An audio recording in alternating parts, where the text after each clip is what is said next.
Buenas tardes. Hoy estamos acá para charlar con una escritora, docente, activista feminista y compartir algunos de sus textos. Estoy junto a colegas de la Escuela Quirós de la ciudad de Paraná. Mi nombre es Trinidad Balbuena, soy integrante del equipo de INESI, también soy docente de escuelas secundarias. Y bueno, como les decíamos, junto a María Emilia Chapezón y Esteban, estamos preparadas para conversar con una escritora entrerriana que ha escrito textos como Cartas para la Manada, Diario de un Lobizón, entre otros, nada más ni nada menos. Estoy hablando con Cecilia Solá. Buenas tardes, Cecilia, ¿cómo estás? Bienvenida a este espacio virtual. Hola, buenas tardes, ¿cómo están? ¿Cómo estás, Trini, Emilia, Esteban? Qué gusto poder juntarnos de esta manera. Muchas gracias por la invitación. Es siempre un placer conversar con colegas, con colegues, y sobre todo si tiene que ver con nuestra práctica y cómo llevarla adelante desde otros ángulos que rompan un poco con lo establecido que ya por ahí está quedando obsoleto. Bien. Habíamos preparado algunas preguntas para poder charlar con vos y también poder compartir algunos textos, ¿no? Para empezar, queríamos saber cuáles fueron tus primeras lecturas, cómo fueron esas lecturas, si leías en soledad o con otros, ¿sí? ¿Qué textos te marcaron? Yo fui una niña bastante solitaria, si bien tengo hermanos, tengo dos hermanos, Federico y Sebastián, que viven en La Paz, Entre Ríos, de donde soy oriunda. Yo me crié con los abuelos, entonces era una niña bastante solitaria y la lectura representó en mi vida una enorme burbuja, una enorme compañía en la que me sentía tremendamente cómoda. Las primeras lecturas yo aprendí a leer muy chiquita, como casi todas las niñas solitarias. Tenía 4 años cuando empecé a leer, de corrido, digamos, comprendiendo, y mis primeras lecturas eran El Tesoro de la Juventud. Ahí ya se me cayó el documento, chicos, ya quedé pegada. Sí, soy una señora mayor. El Tesoro de la Juventud, donde leí los primeros cuentos clásicos, Las Zapatillas Rojas, La Sirenita. Yo conocí la versión de La Sirenita original antes de Disney. Pero después, vos me preguntás qué lectura me marcó, un libro de L.M. Montgomery que se llama La Niña de los Cuentos. L.M. Montgomery es la autora de Anne, la de los Tejados Verdes, o la que está en Netflix como Anne with an E, que es una serie que está teniendo muchísimo éxito, que ha tenido muchísimo éxito. Yo leí de ella La Niña de los Cuentos y eso me voló la cabeza a los 8 o 9 años y entendí que eso era lo que yo quería hacer. Yo quería contar historias, ni siquiera hablemos de escribir, yo quería contar historias. Y creo que ahí descubrí mi vocación de contadora de historias. Claro, y ahí ya empezaste a escribir algo, a apuntar algo. La primera historia de la que tengo memoria de haber escrito fue a los 11 o 12 años. Era un cuento de una nena a la que le regalaban rollers y los papás se estaban separando y ella tenía un accidente, entonces los papás se daban cuenta, cuando ella tenía el accidente se daban cuenta de que se amaban. No lo tengo muy claro en la memoria, pero eso por ahí más o menos andaba el primer cuento que escribí, que habré tenido, no sé, 11, 12 años. Tengo memoria de haber estado todavía en la escuela primaria, sexto, séptimo grado. Bien. Y de ahí, bueno, mi forma de comunicar era esto, era escribir y contar historias que no se las leía a nadie, excepto a mi mejor amiga, Adriana, que siempre fue como la que escuchaba. Y de ahí, bueno, eso. Seguir. La lectora ideal sería ahí. Sí. Y hoy en la actualidad, ¿qué lees? ¿De qué texto te nutrís? ¿O es diverso? Yo leo mucho por placer. A ver, por laburo, obviamente yo soy docente, así que ustedes ya saben, todas sabemos, leemos un montón, tenemos que leer informes, tenemos que leer para prepararnos, y demás. Cuando leo por placer, leo prácticamente todo lo que me cae en las manos. No soy una lectora que diga, bueno, esto sí me gusta, esto no me gusta, yo leo todo.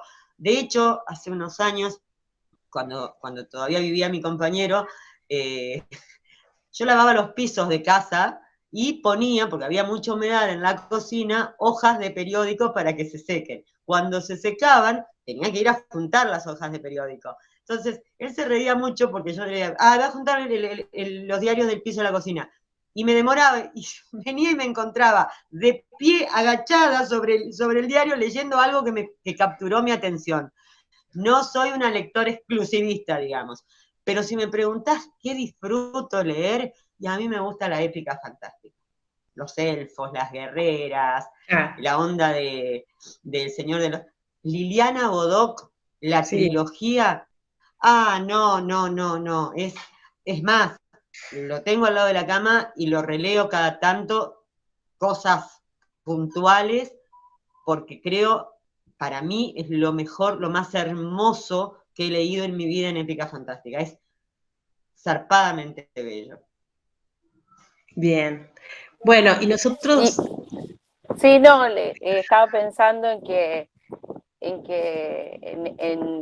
ese acto creativo, ¿no? Que involucra la escritura y también el contar, ¿no? Porque hay algo que se juega de ese acto creativo en vos, ¿no? Que se va nutriendo de todo lo que uno va leyendo también, ¿no? Contanos un poquito qué disfrutás de ese momento, ¿viste? Cuando como una está conectada, ¿no? Con ese acto, con ese momento, ¿qué es lo que te gusta de ese momento? Si vas descubriendo cosas, si hay una rutina. Me encantaría tener una rutina para escribir, pero yo salvo para el laburo, no tengo una rutina para nada porque soy un desastre. Los relojes me odian y es un odio mutuo. Sí, por supuesto, tengo que cumplir con mis obligaciones laborales, que además tengo la suerte de disfrutarlas enormemente. Yo soy bicho de trinchera, a mí no me saques del aula porque no te sirvo para otra cosa. Realmente me pones a hacer trabajo administrativo y a los 2 minutos me decís, Solá, tomátela porque te armé un despelote en 2 minutos. Cuando escribo, y todo depende, hay textos que han salido de un tirón, siempre digo como un vómito, es el caso de Cartas para la Manada.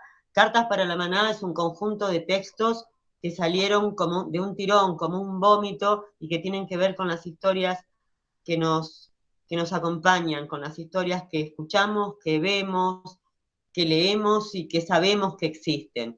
Diario de un lobizón, por ejemplo, que es una infanto juvenil, la escribí sonriendo. Son 10 capítulos que yo escribí sonriendo todo el tiempo. Siempre digo que es como, a ver, uno no tiene hijos preferidos, pero es como un poco mi hijito cercano, porque lo escribí sonriendo de punta a punta. Disfruté enormemente.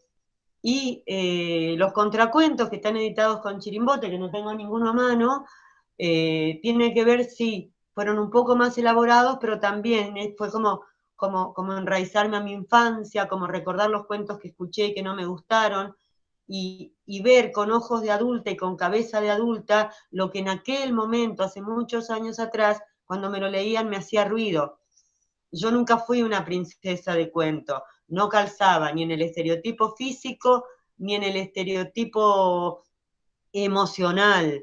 Entonces cuando escribo contracuentos también fue como un regalo para la Ceci de aquellos años, para decirle, mira, acá hay alguna princesa, alguna dragona, alguna bruja con la que te puedas identificar, ya que en aquellos tiempos siempre te quedabas afuera de todas las historias.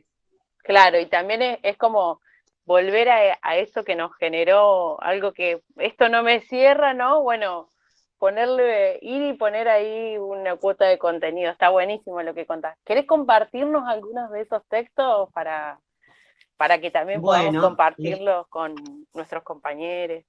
Ya que hablamos de infancia, hay un texto que se llama Enamorada, y que es una historia real, que está basada en una historia real al menos. Y la marqué, pero no sé por qué no. Acá está. Martina se levanta contenta todos los días, se apura a tomar la leche y el pan con manteca que mamá le pone sobre la mesa mientras les hace 2 trenzas apretadas para que no se le escapen esos rulos castaños e inquietos. Se pone el guardapolvo a cuadrillé amarillo del jardín, ese que dice su nombre bordado, y le dice a su papá que se apure, que llegan tarde, que dale, pa. De apurada, casi se olvida de darle un beso a mamá y de manotear a Rocco, su compañero de jardín, un oso de peluche con los cachetes colorados y rellenitos como los suyos. Y es que Martina está enamoradísima. Nadie sabe cómo le late el corazón cuando la seño Lili le dice que pase a izar la banderita mía con Andrés. Nadie se da cuenta de cómo le brillan los ojos y se le enrojecen las orejas, ni sospechan que hace todas las tareas del jardín, recorta las figuritas, espolvorea la purpurina, practica los círculos que la seño les enseñó hasta que salen perfectos. Todo para seguir siendo la mejor alumna, la abanderada de la salita amarilla, e izar la banderita mía todos los días con él, que también es abanderado. Martina piensa que el color de los ojos de Andrés es igual al pasto de la plaza y que no importa que él ni le hable. Ella ya sabe que a los varones no le gustan las nenas, porque las nenas no saben patear la pelota, ni trepar al naranjo de la escuela, ni correr rápido. Pero ella sí sabe, y cuando pueda se lo va a demostrar a Andrés, que seguro que después va a querer jugar con ella. Por eso hoy decide que le va a hablar, que lo va a invitar a jugar ella, y seguro que después van a ser amigos. Andrés está a la sombra del naranjo en el arenero, jugando con los otros chicos cuando Martina se acerca. Se le ha soltado una trenza y está toda colorada porque estuvo corriendo. Sonríe con los dientes chiquititos y estira la mano que sostiene un paquete de variedades. Te convido de mis galletitas y me convidás de tu jugo de pera, le dice. Andrés la mira con los ojos color pasto de plaza y después se levanta. Martina le acerca el paquete que él ignora.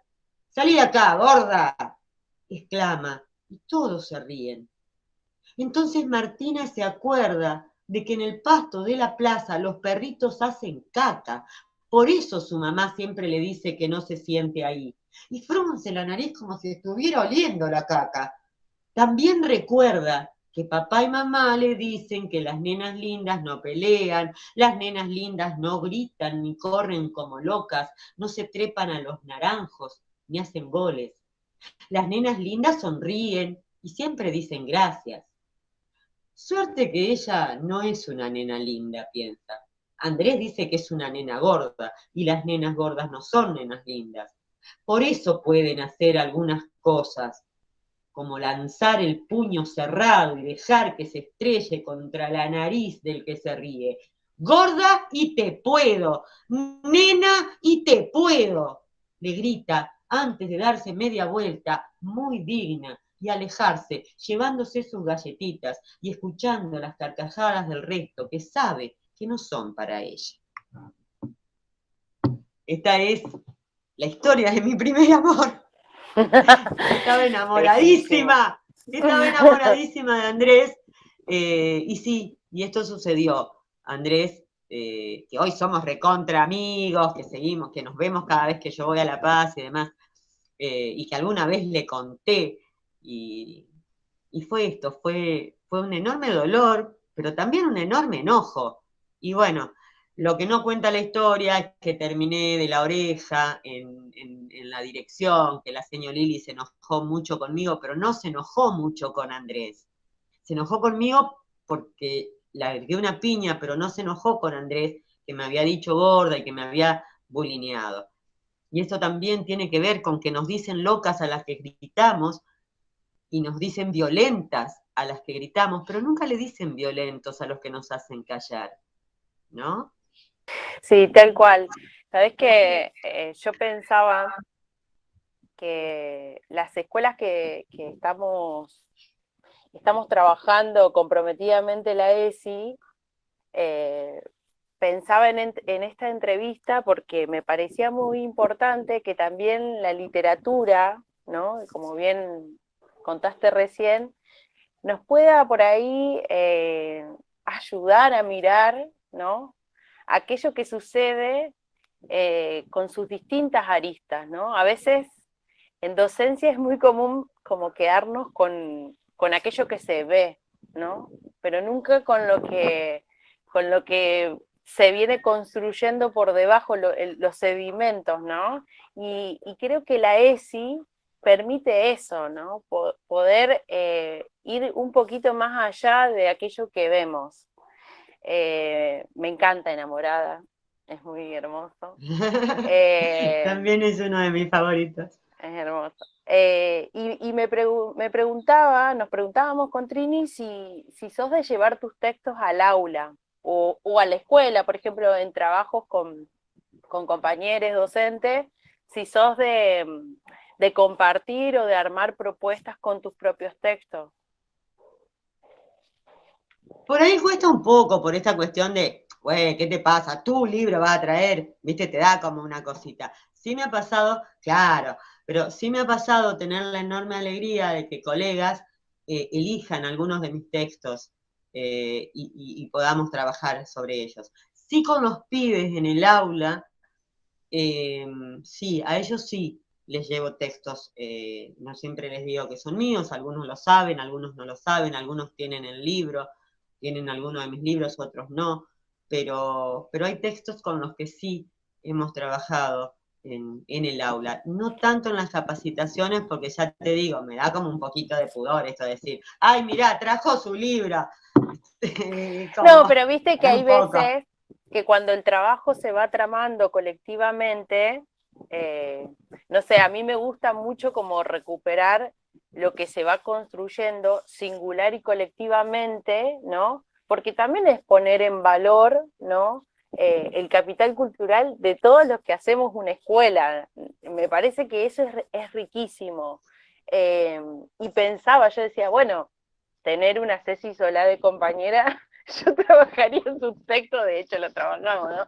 Por eso un poco la pregunta. Y otra pregunta que te quería hacer con respecto a lo que comentabas de los estudiantes, era qué pasaba con esos y esas estudiantes que son también tus lectores y lectoras, ¿no? Que cómo era esa vuelta, me imagino que te deben leer y después te tienen ahí a mano para poder conversar sobre lo que han leído. Sí, se arman unos debates zarpadamente interesantes, porque claro, como hay confianza, los pibes, los gurises te pueden decir, profe, pero mirá lo que decía acá, profe, a mí me pasó, cuando hablamos de violencia en el noviazgo, hay un texto que se llama Amor en clave de Disney, y hay un texto que no está en este libro, que está publicado en las redes, que se llama Nos peleamos de vuelta, y que está contado con la voz de un adolescente, contando la segunda o la tercera pelea con su novio, también adolescente, y las chicas y los chicos se han sentido muy identificados. El texto es el disparador, no se trabaja sobre el texto, se trabaja sobre lo que el texto te genera a vos. Y sí, se arman cosas muy zarpadas, y una vez me pasó leyendo un texto que terminamos todos escribiendo cartas al niño o a la niña que fuimos. Se convirtió en un mini taller. Qué bueno. Vos, Ceci, ahí en el texto específicamente Enamorada, que compartiste recién, decías que, bueno, lo habías vivido vos, te inspiraste en esa niña, ¿no? En esa niña enamorada. Tus textos, ¿qué hay? ¿Cómo se entretejen esto entre la realidad y la ficción en tus textos, ¿no? Porque, bueno, a mí particularmente me pasa que cuando leo, siento que todo esto sucedió. Si vos te inspirás en hechos reales, si son hechos reales, o cómo se va tejiendo eso entre la ficción y la realidad. En el caso de Cartas para la Manada, hay un texto que se llama Pero no me pega. Sí. Y que tiene mucho que ver con esto de que hablas de entretejer realidad y ficción. Cuando yo escribo ese texto habla de una mujer que sufre todas las violencias que se les pueda ocurrir, excepto la violencia física, el golpe. Eso no, por eso se llama Pero no me pega, pero sufre violencia económica, violencia emocional, violencia simbólica.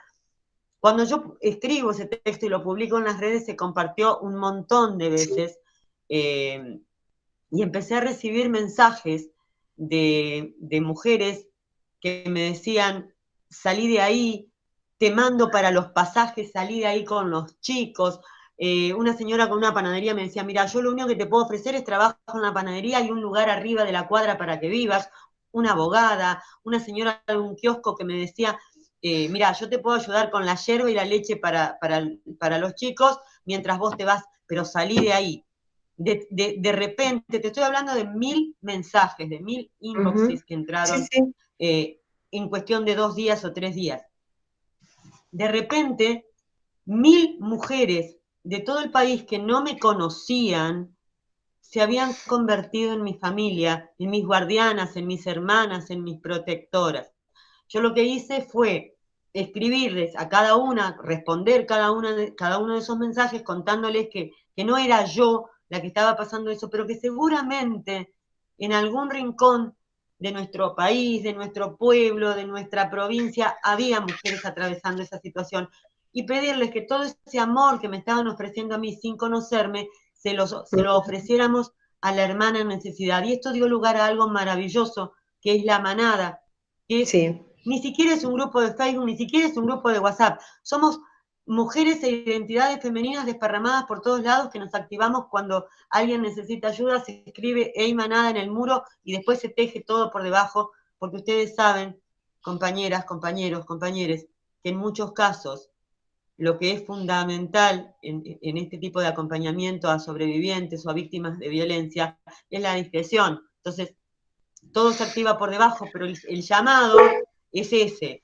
Y esto tiene que ver con cómo enlazamos realidad y ficción. Muchas de las historias que escribieron le pasaron a alguien que no sé quién es, pero sé que le pasaron. Otras conozco nombres y apellidos, y otras son simplemente resultados de situaciones que conozco, ¿sí?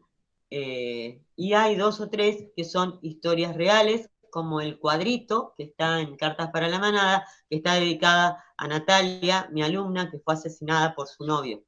Entonces hay como de todo un poco, hablando de este libro en particular. En Contracuentos es simplemente lo que ya decíamos, esto de resignificar los cuentos infantiles, y en Diario de un Lobizón lo que hay es mucho de mi adolescencia, de mis compañeros de colegio, de mis estudiantes, de mis gurises y gurisas. Digamos, los personajes están teñidos de esa frescura y de esas cosas que tienen los gurises y las gurisas. Pero eso, depende del texto. Precisamente ese texto lo trabajé con mis estudiantes. Todavía no he tenido respuesta, pero bueno, fue uno de los tantos textos que me interpeló. Y al comienzo lo hablábamos con Emilia, que a mí lo que me produce leer Cartas para la Manada es esto, ¿no?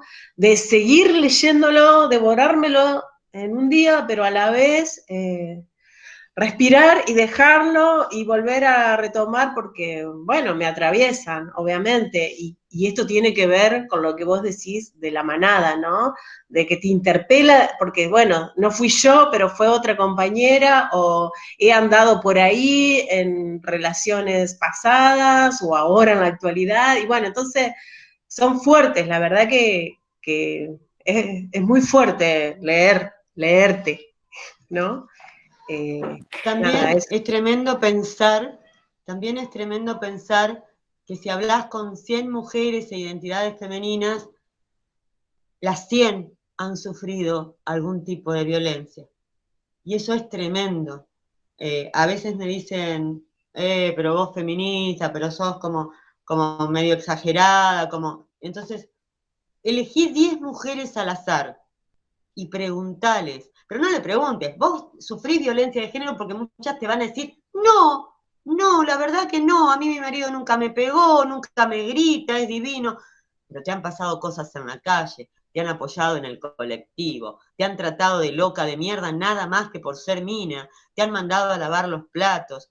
Es entender que la violencia de género no es solamente el puñetazo y mucho menos el femicidio, que es simplemente la punta del iceberg, que hay toda una construcción debajo, que es esta construcción patriarcal y machista, que hace que a veces no identifiquemos las violencias de las que estamos siendo víctimas, si no son así, brutales, del golpe y la puñalada. A veces no nos damos cuenta que estamos siendo violentadas porque hemos naturalizado de tal manera el loca de mierda, o callate, vos no sabés nada, o la violencia simbólica de una propaganda que muestra a una piba comiendo un pancho así como en una situación que tiene que ver todo con lo sexual y nada con la comida, y nos convierten de pronto en depósitos, que cuesta mucho identificarlo, pero cuando lo haces, cuando te das cuenta, empezás a encontrar las señales y ahí es cuando te dicen, pero sos una exagerada. No, no soy una exagerada. Estoy viendo lo que antes no veía. Y una vez que abriste los ojos, es imposible volver a cerrarlos. Tal cual. Ceci, en esta línea, ¿nos querés compartir las mamás que se ríen demasiado? Que es muy hermoso. Y después lo charlamos un poquito. Las mamás que se ríen demasiado. A mí me gusta la mamá de Santino. Habla fuerte y se ríe alto con todos los dientes para afuera. Desde que me vine a vivir con la abuela Cuca, me invita siempre a tomar la leche y me hace masitas de coco, que a veces se le queman porque es muy distraída. Pero es linda. Y a mí me gusta, la quiero, aunque no tanto como a mi mamá, claro. Y Santino es mi mejor amigo en esta escuela, por eso les tengo que avisar. Mañana, cuando vaya a tomar la leche, le voy a decir a ella que tenga cuidado, que no se ría tanto con todos los dientes para afuera, que no hable fuerte, que preste atención para que no se le queme nada. Porque cuando las mamás se ríen mucho y hablan alto, los papás se enojan y las hacen quedar calladas, como le pasó a la mía. Entender que la violencia de género y la violencia contra las mujeres e identidades femeninas tiene una víctima principal, pero tiene muchísimas víctimas colaterales. Entender que por cada mujer asesinada hay hijos, hijas e hijes que quedan solos. Que por cada mujer asesinada hay una familia detrás que perdió, que perdió una hija, que perdió una amiga, que perdió una hermana, que perdió una madre. Y verlo desde el punto de vista de los chicos, verlo desde lo que les pasa a los gurises y a las gurisas. Porque tendemos en este mundo totalmente adultocéntrico en el que vivimos, a proteger al nene y ponerlo acá, que no escuche nada. Aunque no escuche nada, el gurí y la gurisa sabe que algo está pasando, y cuanto más lo intuye y menos se lo explican, más miedo tiene. Esa Sí, era sí, la sí. idea A mí me gusta mucho las mamás que se ríen demasiado porque, primero por esto que estabas comentando hoy, ¿no? Que hay algo de lo implícito, ¿no? De lo acallado que transita en el aula. Nosotras a menudo lo vemos por los turnos de habla. Quizás hay grupos donde mayoritariamente hablan los varones y las chicas tienen resistencia, ¿no?, a poder expresarse, y sobre todo, a mí por ahí me toca mucho trabajar con mamás, papás, tutores, tutoras, y me doy cuenta de eso, ¿no?, de cómo se van generando esas relaciones de poder, ¿no?, en relación a los cuidados de un otro, de una otra o un otro, y esas pequeñas claves ya nos están diciendo un modo de configuración familiar, ¿no? O sea, Sí. Eso, la risa, ¿no? Y el sentirme autorizada para reírme fuerte o no sentirme autorizada para reírme fuerte, que Tremendo. Parece minúsculo, ya me está hablando de una configuración familiar. Y seguramente algo yo pueda ver también en ese joven, en esa joven, con respecto a esto. A mí me gusta mucho porque es muy sutil, ¿no? Y es algo que de alguna u otra manera lo hemos visto, lo hemos escuchado, ¿no? Y digo, ¿qué?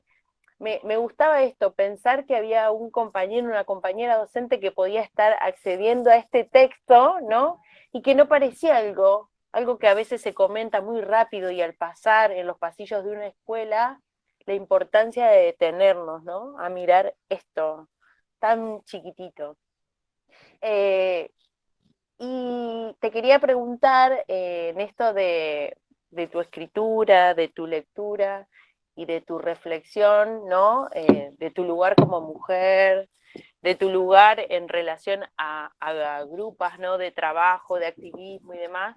¿Cómo ha sido ese proceso de reflexión tuyo, ¿no? De emancipación, de liberarse justamente de estas ataduras por ahí culturales que ya sabemos que uno no los logra de un día para el otro, pero que me imagino, ¿no? Y también un poco también en la razón de esta entrevista, que el trabajo colectivo y la escritura, ¿no?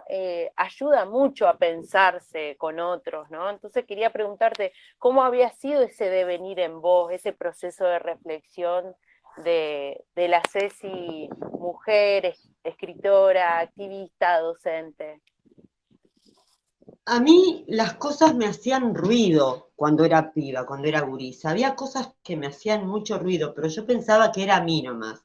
A mí me molestaba tremendamente que mi papá le hubiera enseñado a manejar, a conducir el auto a mis dos hermanos, que son más chicos que yo, y que yo tuviera prohibido conducir el auto. Me molestaba profundamente que a los 15, 16 años mis hermanos tuvieran permiso para ir al boliche y pasar la noche afuera y yo no, pero pensaba que me pasaba a mí nomás. Sí, a mí me daba mucha vergüenza cuando empecé a crecer, yo era una nena gordita, no, era una nena gorda, dejemos de minimizar las cosas, era una nena con sobrepeso, y encima 12, 13 años, la etapa de la primera menstruación y demás, me explotaron las tetas. Entonces, yo era un bodoque y a mí me daba una tremenda vergüenza, pero yo siempre pensaba que esas cosas me pasaban a mí nomás. Puta, viste, naciste con mala estrella, te pasan todas, loca. Tus hermanos tienen más derecho que vos, tu cuerpo no te gusta, tu cuerpo es juzgado desde la afuera. Todo esto, yo decía, bueno, me tocó la mala, ¿qué va a hacer? Cuando voy creciendo y cuando voy compartiendo espacios con otras mujeres e identidades femeninas, me doy cuenta de que a ellas también les pasó, en mayor o en menor medida, tal vez no el problema con el cuerpo, pero sí el problema con los permisos, la vergüenza de que te digan algo en la calle, el horror de un tocamiento indebido. Y entonces me di cuenta que eso que yo sentía se llamaba feminismo, que tenía un nombre, que tenía un espacio y que era una lucha que traían mujeres muy anteriores a mi tiempo y que me estaban dando ese legado para que yo aprendiera y continuara, aprendiera e hiciera algo con eso. Porque cuando te dan algo tan importante como tu identidad, cuando te dan algo tan importante como decir, no, no es que sos una mosca blanca, bueno, una mosca negra sería en mi caso, una mosca blanca y una rara, es que esto lo estamos pasando todas y por eso somos manada, y te abre la cabeza. Mi primer espacio de pertenencia orgánica fue el Ni Una Menos Resistencia, donde he militado desde la primera vez, digamos, desde que se fundó acá en el 2015.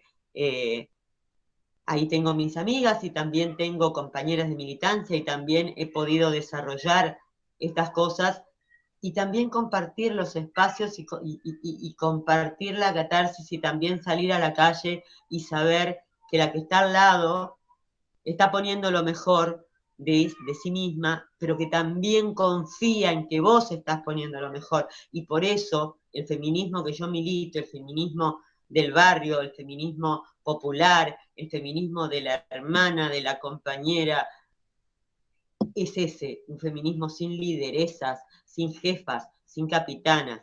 Es un feminismo en el que cada una se hace necesaria en determinada situación, ocupa un papel preponderante y después ese rol se cambia y lo ocupa la compañera que es necesaria en ese momento. Es el feminismo con el que me identifico y es el que es el que llevo posta en el corazón y el que trato de transmitir. Sí, pensaba en esto en la necesidad de inscribirnos en una herencia, ¿no? En esto de decir, bueno, esto tenía nombre y se llamaba feminismo, ¿no? Y el camino que nos queda por delante, ¿no? En las discusiones que vamos tejiendo, ¿no? Y también de, bueno, los conflictos que se van suscitando, ¿no? Porque no es que, bueno, es una hermandad que vos decís, no hay conflicto, no hay intereses, no, al contrario, sí que los hay, ¿no? Pero me parece que hay un horizonte por ahí que está bueno como ir discutiendo sobre la forma en que vamos alcanzando ese horizonte.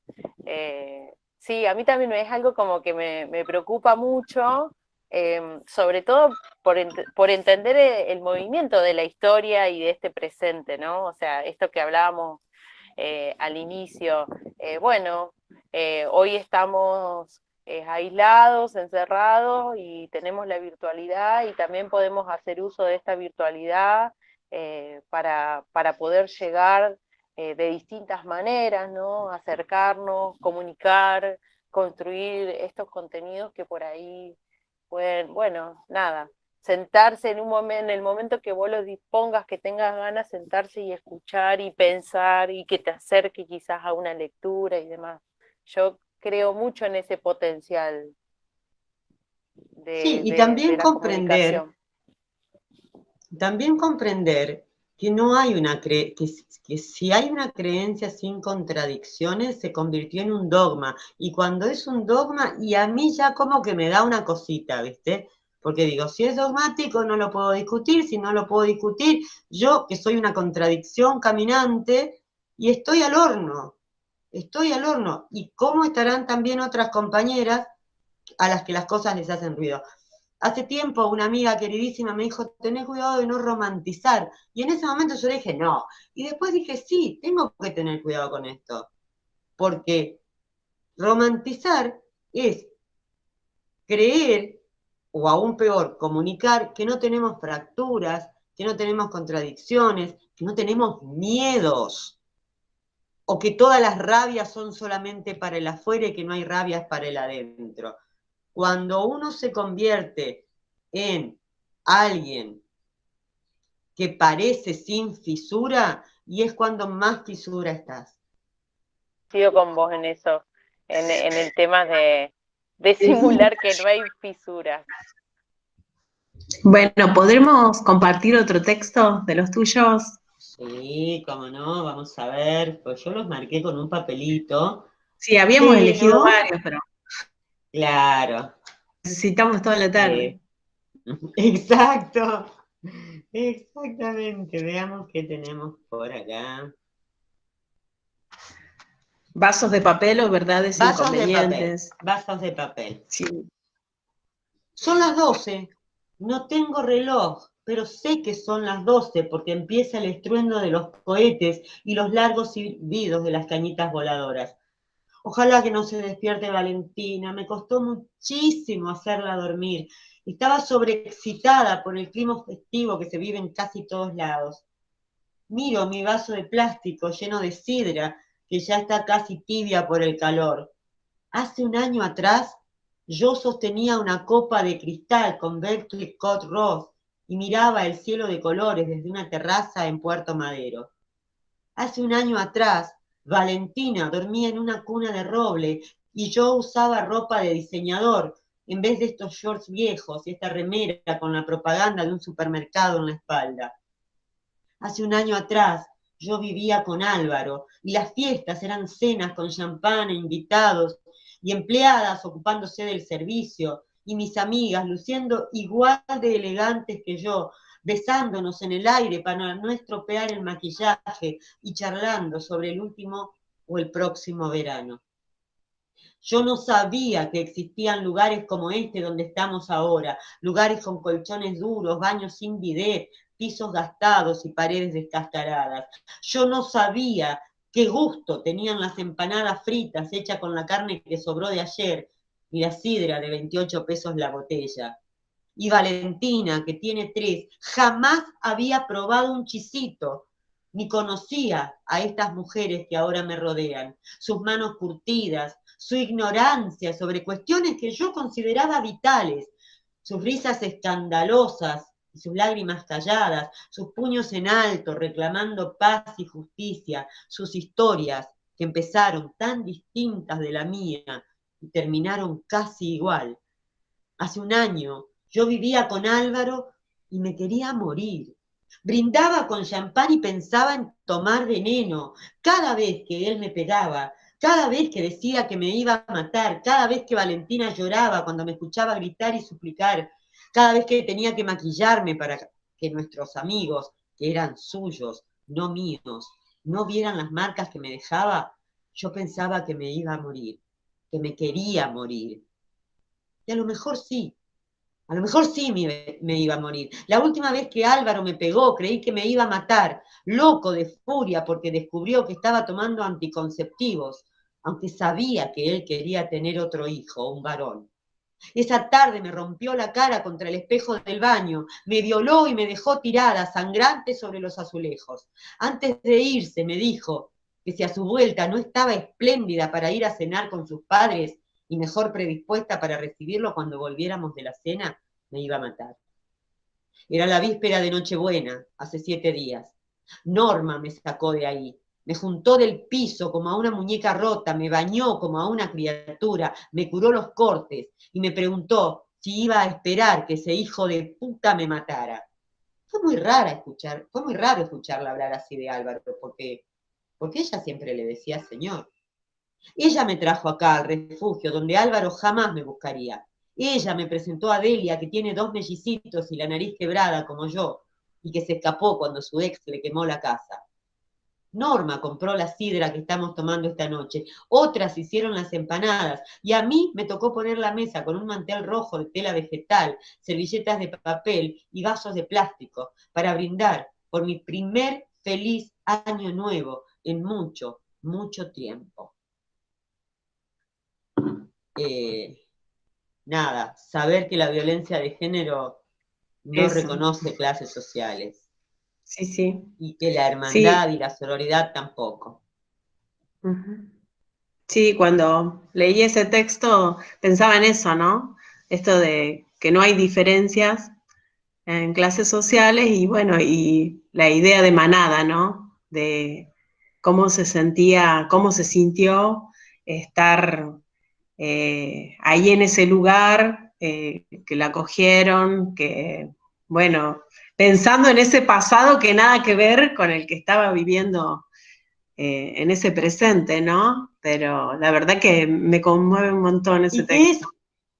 Y que es un pasado que muchas veces nos hace prisioneras, porque muchísimas mujeres no abandonan una relación violenta, no porque no se den cuenta, no porque no quieran, sino porque estamos frente a un Estado que nos deja en absoluta desprotección, porque no hay suficientes refugios, porque las mujeres que conviven con un violento y que han tenido que abandonar cualquier otro tipo de trabajo, de estudio, de golpe, tienen que elegir entre parar la olla o guardar la vida.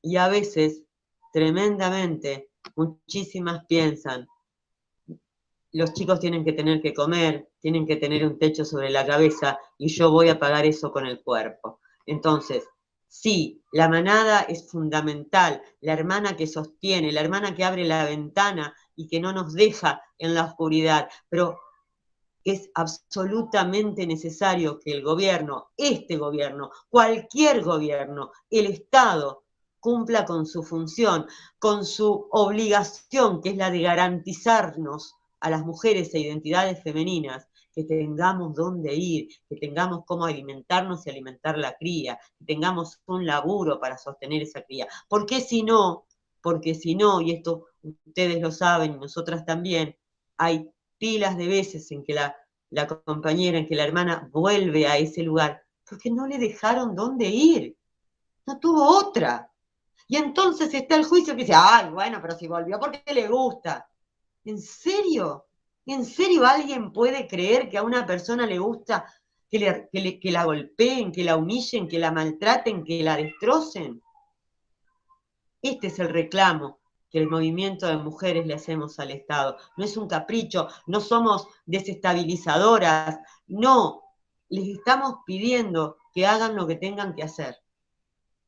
Sí, me parece a mí que una de las maneras de pedirle al Estado es que la ley de educación sexual integral se cumpla en las escuelas, ¿no?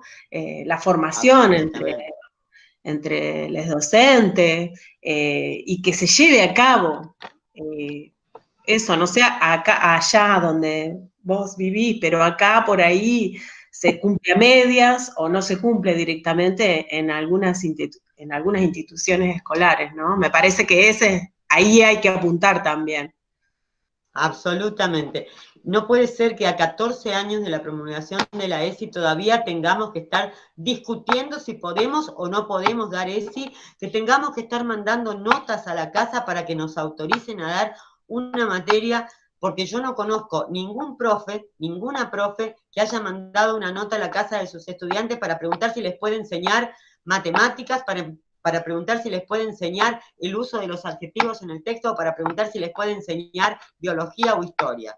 Entonces, eso es fundamental, que nuestros ministros de educación, que nuestros consejos de educación hagan una campaña informativa para los padres y las madres, para las familias, para que se baje el miedo que está bastante fogoneado por las iglesias del culto que se te ocurra, y entendamos de una vez que si hablamos de educación pública, gratuita y laica, debe ser educación pública, gratuita y laica.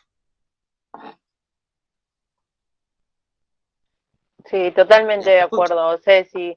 Pensaba en el texto Verdades Inconvenientes, que es un texto que nos gustó mucho, porque además, o sea, si la ESI viene siendo un problema, acompañar adolescencias o niñez viene siendo un gran problema, ¿no? Las identidades de género es algo que, no sé, como que genera como mucha, no sé, como mucho temor, ¿no?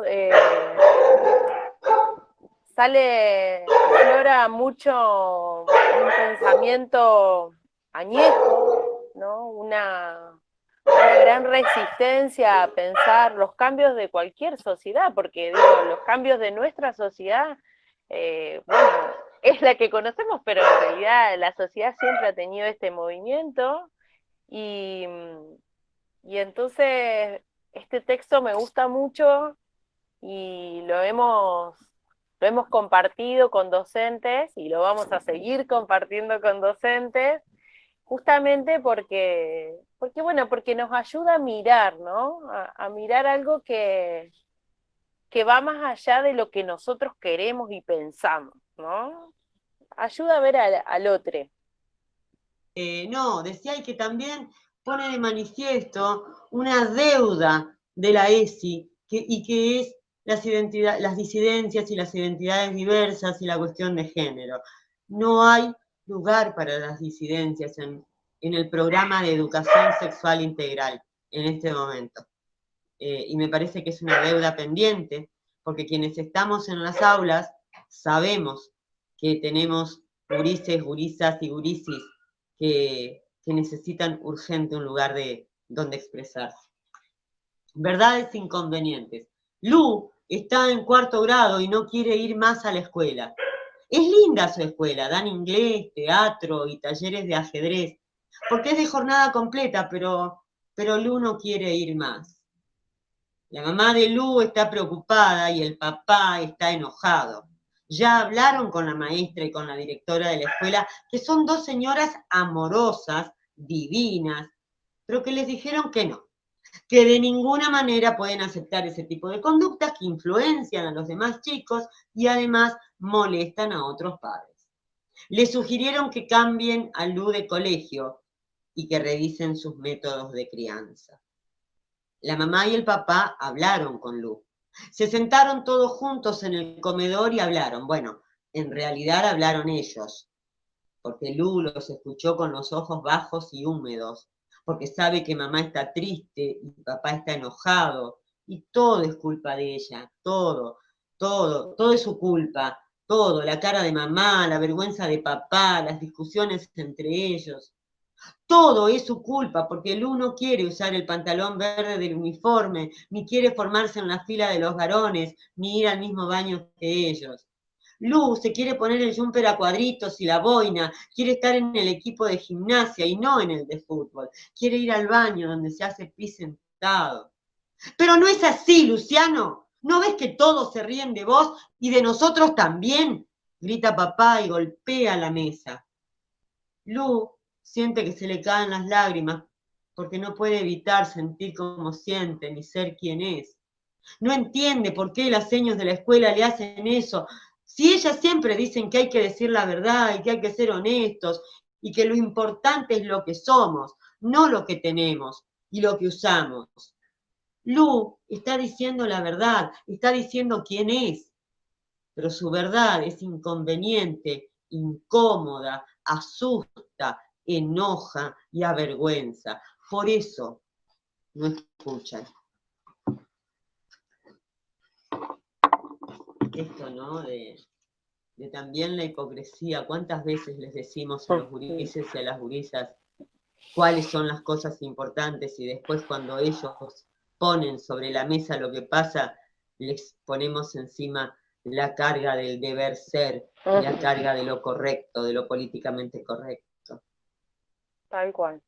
Sí, creo que verdad e inconveniente abre muchas cosas, ¿no? Esta parte donde dice, bueno, hablaron ellos.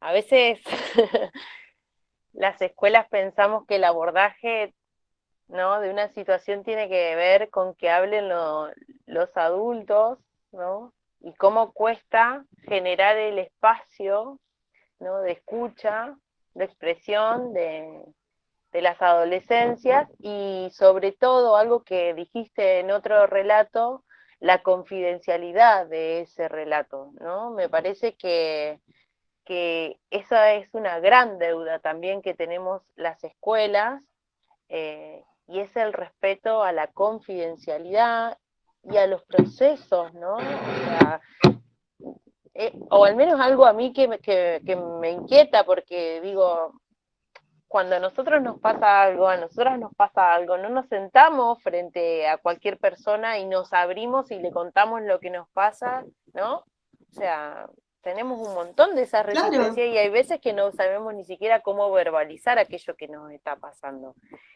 Y creo que con esa misma, creo que estamos exigiendo cosas que son casi imposibles en las adolescencias, ¿no? Y bueno, y a mí me gustaba este relato porque justamente permite eso, ¿no? Tener en cuenta el proceso del otro, de la otra, del otro, la paciencia, ¿no? La escucha, la importancia de la escucha. Me gusta mucho. Absolutamente, absolutamente. La importancia de la escucha, tanto de poner los oídos como también de los otros sentidos. También ver cómo se para, cómo se sienta, cómo nos mira el gurí, la gurisa que tenemos delante. Entender que una construcción de confianza no se logra. A mí me desespera cuando, por ejemplo, llevan un pibe, una piba al psicólogo, a la psicopedagoga y esperan que en 40 minutos le cuente todo lo que le pasa a un perfecto o perfecta extraña en quien no confía, porque ¿quién confía en un desconocido? Nosotros adultos, nosotras adultas, ¿confiamos en los desconocidos? No. Vos no andás contándole tu vida a cualquiera en cualquier parte. ¿Y por qué esperamos que los chicos sí lo hagan? Que las chicas sí lo hagan. Me parece también, que hay una cuestión ahí. Esto que decía Emi, ¿no? De darle el tiempo, porque a veces en muchas ocasiones no lo pueden poner en palabras quizás. No saben cómo decírtelo. Entonces, bueno, habilitar ese espacio de conversación y darle su tiempo, ¿no? yo lo he aprendido, lo sigo aprendiendo con los años de escuchar, y bueno, no lo puede decir, no sabe cómo. O acompañar y estar y ofrecerle, bueno, existe este espacio en la escuela, está abierto cuando vos quieras, o buscar las maneras de aproximarnos y acercarnos y que pueda sentirse tranquila y poder expresarse de alguna forma, pero también darles el tiempo suficiente, ¿no? Que necesite. Absolutamente. Y otra cosa para ir cerrando ya, ¿vos considerás que en este tiempo que llevamos de distanciamiento, si la escritura puede ser una manera de acompañar, por así decirlo, o que puede ser una forma para que nos podamos desahogar, ¿no? De lo que nos pasa, de las cosas que nos afecta, o bueno, ¿cómo lo considerás vos? Si puede ser Yo creo, yo creo, Trini, profundamente que el arte, en todas sus formas, salva. Pintar, escribir, cantar, recitar, bailar, decir, son también expresiones de nuestra internalidad, y a veces cuando esa internalidad está bastante rota, bastante sacudida, el hecho de poder aplicarnos a algún tipo de arte resulta absolutamente sanador. En el caso de la escritura, para mí es una forma de vida. Si yo no publico nunca más nada, está bien, pero voy a escribir todos los días, o tal vez no todos los días, porque si está escuchando a mi editor en este momento va a decir, mentira, no es todos los días, pero voy a escribir cada vez que sienta la necesidad. Yo tengo en el teléfono un grupito de notas que se llama impublicables, porque nunca van a ver la luz del día, nunca la van a leer otros ojos que no sean los míos, pero que escribirlas me sanó, me curó, me permitió llorar cuando no se me salía una lágrima, y me permitió morirme de risa cuando me parecía que no iba a poder reírme nunca más en mi vida. Para mí, escribir, para todos, no importa si, yo siempre les digo a los chicos cuando se quejan, ay, pero yo no sé, no importa si no sabés dónde poner la coma, o si se te piantó una H donde no iba, para eso después habrá correctores o no. Escribí lo que sientas, lo que tengas ganas, lo que tenés ganas de decirle a alguien y no se lo podés decir. Escribí, dibujá, bailá, cantá, para vos mismo, para vos misma, pero sin lugar, y en este contexto de pandemia, con enorme alegría, noto que hay muchísima gente que se animó a escribir, hay muchísima gente que se animó a enlazar palabras con sentimientos, a enlazar palabras con sensaciones, con recuerdos, y no es poca cosa, no es poca cosa. Bien, no sé, Emi, si vos querés hacerle otras preguntas, Ceci. No, estaba escuchándola, que qué lindo esto que decía de animarse a escribir, porque una de las razones que teníamos por hacer este encuentro, Ceci, era porque vemos que hay muchos compañeros docentes que escriben, ¿no? Y que, bueno, no todo el mundo está obligado a llevar eso, digo, a su espacio de trabajo, pero hay muchos de esos intersticios, ¿no? Esos encuentros entre la vivencia laboral y los procesos de escritura, ¿no? Que se rozan, que se tocan, y por eso le queríamos llevar una Ceci docente, escritora, ¿no? Activista, era como, bueno, convidar de esto justamente para acariciar ese costado, ¿no? Así que te agradecemos. Sobre todo hoy es un día muy particular, porque hoy es el día del lector y la lectora. Hoy Borges cumpliría 121 años, y él dijo que estaba mucho más orgulloso de los libros que había leído que de los libros que había escrito. Y nada, en este día a todos quienes leemos, por placer, por trabajo, por necesidad, por lo que fuera, a todos y todas los lectores, un abrazo, un beso enorme, y qué suerte que nos vamos a encontrar en algún momento en este universo de palabras y de historias que vamos creando entre todos. Bueno, Ceci, te vamos a agradecer infinitamente este encuentro y posiblemente dejamos otro encuentro en algún otro momento y ojalá que sea la presencialidad. Tuvimos la oportunidad de escucharte cuando viniste la última vez, que te fuimos a escuchar, y estábamos anonadadas con la tribu. Pero tenemos que armar, pero tenemos que armar algo que no sea ir a, ay, vamos a ir a escucharla. No, uno va a escuchar la música, que no es precisamente mi fuerte. No, tenemos que armar esto, talleres con los gurises, con las gurisas, sacar escritura. Salgamos desde ahí. Vale. Sí, totalmente. Mirá que queda grabado acá, queda registrado que la Ceci próximamente en Paraná. Haciendo con nosotras, obviamente. Me re gusta esa idea, me gusta. Sí. Así que el próximo encuentro será así. En cuanto podamos liberarnos. Sí. Gracias enormes, la pasé maravillosamente, ha sido un placer enorme. Gracias, un beso enorme. Por tu tiempo, gracias. Muchas gracias. Muchas gracias. Hasta luego.